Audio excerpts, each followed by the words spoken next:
Long ago, in the days when kingdoms rose and fell with the swing of a sword, two crowns ruled over Yoruba land. One was the crown of Oyo, fierce and fiery, worn by the Alafin, master of warriors, ruler of empires, thunder of the battlefield. The other was the crown of Ife, ancient and sacred, worn by the Uni, custodian of the gods, father of kings, root of all beginnings. This is the story of the day the Alafin sought to test the Uni. In the city of Oyoile, Alafin Ajagbo sat upon his throne. His warriors bowed before him, his drums shook the skies, and his horsemen stretched like a river of fire across the land. Whenever Ajagbo sneezed, kingdoms trembled. Whenever he coughed, villages paid tribute. One day Ajagbo rose and asked his chiefs, "Tell me, who is greater than I in all of Yoruba land?" The chiefs bowed low. "None, Kabiyesi. None but you." But Ajagbo's eyes darkened. "There is one they whisper about, the Uni of Ife. They call him father, yet he commands no warriors. They call him king, yet he conquers no lands.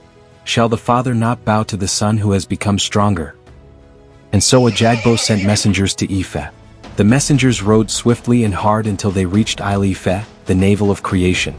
There they found Uni Larunka, seated upon the ancient throne of Odujuwa, his crown heavy with beads of eternity. The messengers bowed and spoke. "Uni of Ife, our master Alafin Ajagbo commands you. Bow before Oyo. Acknowledge his supremacy, for his sword is greater than your crown." The courtyard murmured in fear. Some chiefs whispered, "Oyo's cavalry is fierce. Better to bend than to break." But the Uni rose slowly. His voice was calm, but it struck like thunder. "Go back to Ajagbo and tell him this. A river may grow wider than its spring, but it cannot deny the source from which it began. The crown he wears was born here. I am not the king of warriors. I am the king of beginnings, and no sword has ever slain its own father." When the messengers returned, Ajagbo's fury shook the palace. What arrogance! Does he think beads can defy iron? Does he think chance can stop my cavalry? He struck the ground with his sword. "Prepare for war." The drums thundered. Warriors sharpened blades. Horses stamped the earth. The army of Oyo gathered, stretching to the horizon, ready to devour Ife. Ajagbo swore before his men, "By fire and thunder, Ife will kneel before Oyo." The army marched like a living storm. Spears flashed like lightning. Drums beat like rolling thunder. The earth itself trembled under their horses. But as they drew closer to Ife, strange omens appeared. On the first night, the moon turned red. On the second night, their fires would not light, though the wood was dry.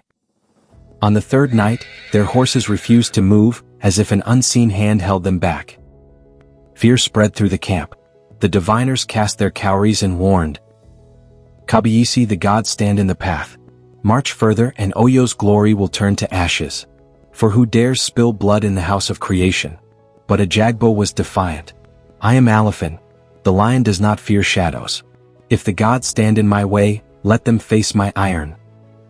That night, near the borders of Ife, a heavy mist fell. The warriors shivered. The drums went silent. At midnight, a sound rose from Ife, not war drums but the low chant of priests. The earth shook, and in the heart of the mist, a figure appeared. Tall, crowned in beads, eyes like blazing stars. It was the spirit of Odujuwa, father of the Yoruba. His voice boomed like thunder across the camp. "Ajagbo, son of Oyo. You are a lion, but I am the root. You are a storm, but I am the sky. You may conquer kingdoms, but this land is not yours. Turn back, lest your crown wither like dry leaves." Ajagbo trembled. His sword slipped from his hand. His generals fell on their faces. The army wailed in terror. And by dawn, the war drums were silent. The Alafin turned his horse, leading his men back to Oyo, not defeated by mortals, but humbled by the gods. From that day, the Alafin never threatened Ife again. He ruled with iron, with armies, with tribute. But the Uni ruled with eternity, with ancestry, with the blessing of the gods. And so it was said. The Alafin held the sword and empire. The Uni held the crown and origin. Neither could swallow the other. Together they formed the balance of Yoruba land.